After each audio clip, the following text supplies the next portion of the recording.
Good afternoon or good morning. Ken Spears, Sears Academy, baseball coach. My son BJ Spears, current student at Gordon State College and baseball player. We're coming back to you again to work on a little bit of baseball fundamentals, hitting fundamentals. We want to start where we ended a little last week. I did tell y'all we're going to work on a little bit of squishing, not to squish the bug, and there's reasons for that. And we're going to work on a little bunting today as well, okay? Okay, not to squish, or how not to squish the bug. Normally, we are told when they're younger, when they're working on balance at the plate, having a good stride, load, and everything else along with the swing, they're told to squish the bug, basically turn that back foot. Now, as far as youth are concerned, and when I say youth, I'm talking about maybe T-ball, instructional T-ball, maybe even Little League. You might be able to get away with that, but that's not really what you want to do.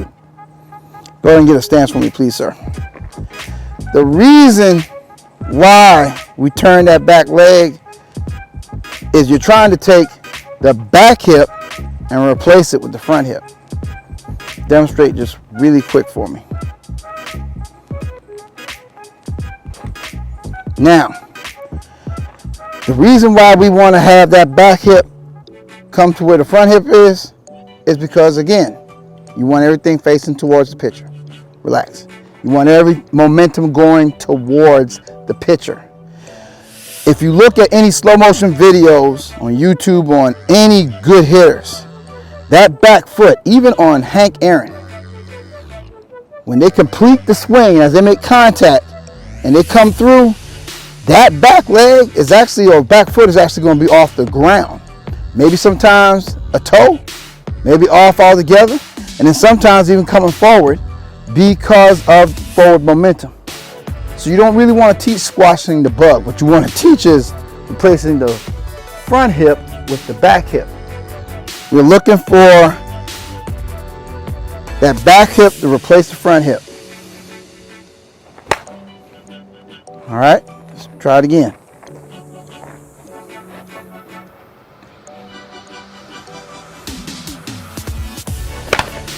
Good. Now again,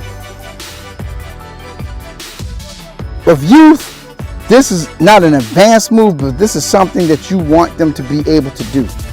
If you hear the coach say squash the bug or turn your back foot, I wouldn't argue or anything like that. All I would do is I'd wait again till after practice or after the game. Okay, son, daughter, let's look at some video. And I would say, as the person swings, you should notice this back hip in the front now. And that's what you want. Again, the reason why you want that is this is where your power is. Power's not here. You need the hands to hit now, mind you. You do need hands to hit, but you need this to drive the ball. Okay? Always remember that. That is probably the biggest thing you will need as you come through high school, because eventually you're going to have to be able to hit with a little bit of power. Not power to hit over the fence, but power to drive the gaps. If you're righty, yes, you want to hit right and center gap. Why? Because speed takes over from that point. Lefty, same thing. Left center, right center. You want to work gap to gap. Certain people are built to hit home runs or are made to hit home runs. Other people are made to drive the ball. Simple as that, okay? Let's go into bunting now. Lost art, bunting really is. You don't see that in college anymore. You really don't see it that much in the pros as much as we used to see it back in maybe the 70s and early 80s. But there's going to be times your child's right-handed, that third baseman is playing behind the bag. Why swing the bat when you can just bunt? Make them have to feel that ball and throw your child out going to first base.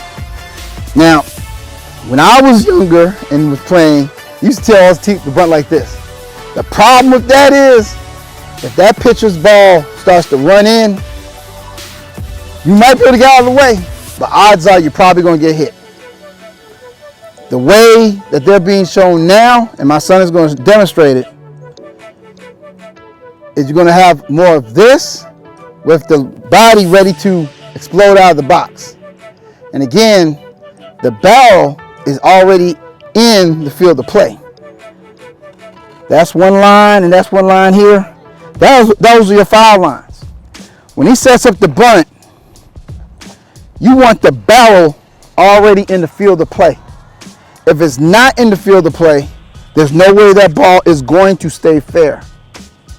There are going to be times when he wants to bunt it, as we used to say, well, as his high school coach used to say, either fair or foul. And the reason for that is, again, you want to make that pitcher or that catcher or that third or first baseman have to make a split decision.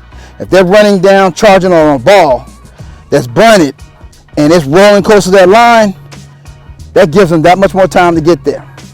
And if they field it, they still have to field it and they have to make a good throw. That's two things that has to happen. Then the first baseman has to catch it. So that's three things. Bunting is another equalizer to manufacture runs and to get your kids on base. With that being said, it also will help if the child or player is having issues hitting that day. You may want them to go back to bunting. Just try to get up there and just bunt. See if you can get on base that way. Sometimes it's slowing the game down a little bit, working on trying to catch the ball with that bat allows the player to get back into the game. Okay? Again now, show them your bunting stance when you're actually going to try to run out of there to get to first base.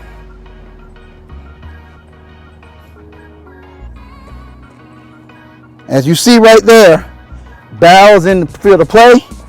His foot is actually ready. If he were to bunt it, act like you're bunting it and take off. And then he's out of the box. Now granted, remember, he's right-handed. So that's one step right there. He has to go 30 feet. Well, I'm sorry, 30 feet. He has to go 90 feet in order to beat that ball wherever it's bunted. It can be done. You have to work on it. Your child probably at 12, if they're playing Little League, it's an issue only because if you do have a runner and you're bunting, the runner starts to stay on the bag until the ball's hit. Now, when you're in high school, you're going to be playing off. Nothing wrong with bunting because now the runner has to make sure the ball is down to take off. But you still need to work on it because bottom line, when your child's not hitting, this is the other way to get them hitting. But again, you need that body set up in such a way so that the child can take off. Even if the ball gets thrown at them, they can still jump out the way. Okay, now what I want to do is I want to try to soft toss them inside and see if he can bunt it down third base line. Then I'm going to try to soft toss them outside and make sure that he bunts it down first base line. Now there's times where he can actually take a ball that's middle in and bunt it down first base line. But depending on the age of the child, you don't want to tell the child he has to force a ball that's inside going to first base. Not yet. He will be asked that later on when he's in high school or college. Ready? Very good. Inside again. Good. Outside this time. Good. Now that hit the ground a little awkwardly, but if you have a chance when you go to the parks and you're able to walk the field, most times you're not going to be able to do it. But if you can, just look at the first base line going to the plate, to the edge of the plate. If you see that there's a big drop off, tell your child if they bunt, it really has to stay true because it could just roll right off. If the ground is really uneven like it is here, as you noticed on that last bunt, it hit and it immediately went off. It landed actually on the line fair, but because of the way the ground is set, it went foul. If that ball goes down the line like these right here, the third baseman is crashing to try to get or the pitcher. They don't let that ball roll because they want to see if it's going to be foul.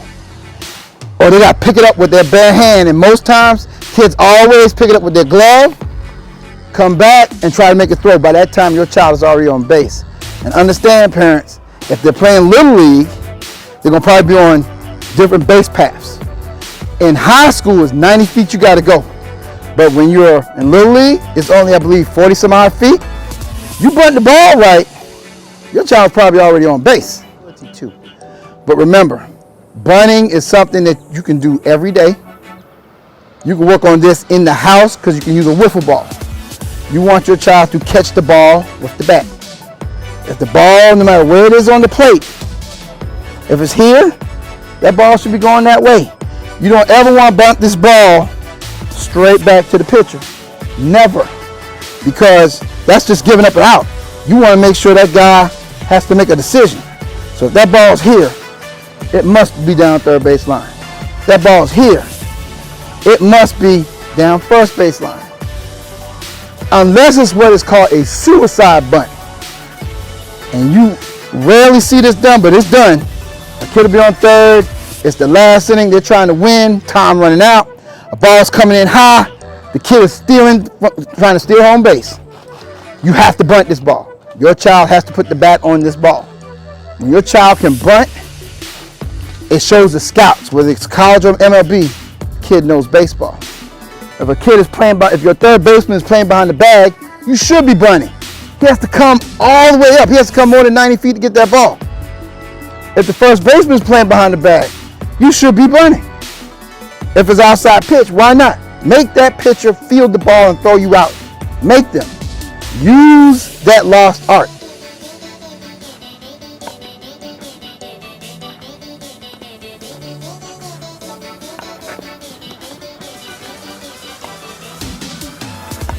What he's doing right now is called a push bunt. You do this to get a hit. You're bunting for a hit.